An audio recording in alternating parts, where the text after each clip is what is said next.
गलत कंठ मुंडावली रक्तमाला महाघोर रावा सुदष्ट्रा कराला विवस्त्रा शमशानालया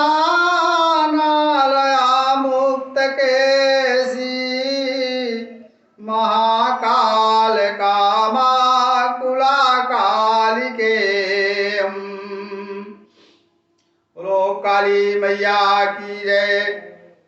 भावार्थ, पुत्र वत्सला माँ का यह भी एक रक्षात्मक स्वरूप है। वास्तव में माँ के जैसा दयापूर्ण हृदय किसी का नहीं होता है, किंतु जब माँ के पुत्र कोई दुष्टता से स्पर्श भी करता है तो दया करुणा आदि दिव्य गुणों की समुद्र माँ के हृदय में क्रोध का समुद्र प्रकट हो जाता है। अपने बालक के रुदन की साधारण ध्वनि को भी माँ सुनकर सभी कार्यों को छोड़कर बालक को हृदय से चिपका लेती है, चुप कराती है, पुचकारती है। बालक क्रोध में रूठ जाता है तो मनाती है। बालक बाल खींचता है तो मुस्कुराते हुए सहन करती है।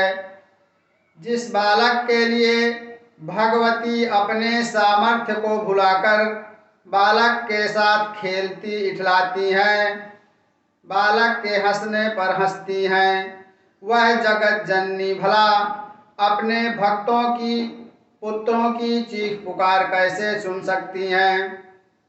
कभी नहीं सुन सकती हैं। दया करुणा का समुद्र क्रोध का समुद्र बन जाता है। शुंभ निशुंभ चंद्रमुंड महिषासुर आदि दैत्यों ने जैसे ही भगवती पराम्बा के भक्त दैत्यों को बड़ी क्रूरता से मारना प्रारंभ किया तो सभी भगवती भक्तों ने बड़ी जोर जोर से माँ माँ माँ चिल्लाना प्रारंभ कर दिया। अपने भक्तों की भयजनक वाणी सुनकर पराम्बा ने दृष्टिपात किया तो देखा कि सभी दैत्य उनके भक्तों को मार मार कर खा रहे हैं। बस क्या था, जगदम्बा के नेत्र क्रोध से लाल लाल होने लगे। क्रोध के कारण गौरवर्ण का दिव्य देह काला होने लगा। अपने सिर को चारों तरफ घुमाते हुए इतनी जोर से चिल्लाते हुए गर्जना की कि सिर के सुंदर सुगंधित पुष्प धरती में गिर गए। कानों के मकराकृत कुंडल खुल गए। काले काले बालों से मुख ढक गया। दौड़ने में दिव्य वस्त्र साड़ी लपटने लगी तो सारे वस्त्र उतार कर फेंक दिए। भक्तों की रक्षा के लिए दौड़ती हुई जगदम्बा का स्वरूप साक्षात महाकाल का स्वरूप दिख रहा था, इसलिए वे महाकाली कहलाने लगी।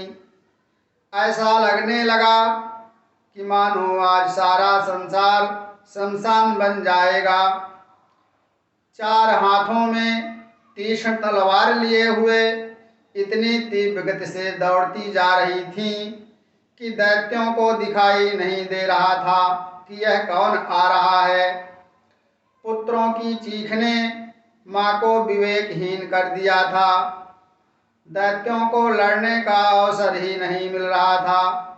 एक हाथ से सिरों को काटा और दूसरे हाथ से रक्त बहते हुए सिरों को आकाश में फेंकती जा रही थी।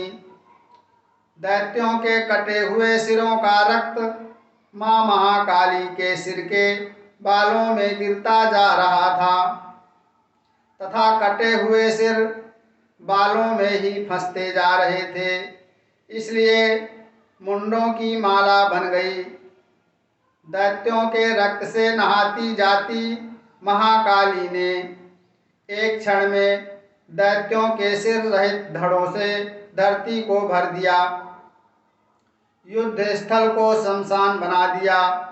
घोर से घोर चित्कार करने लगीं।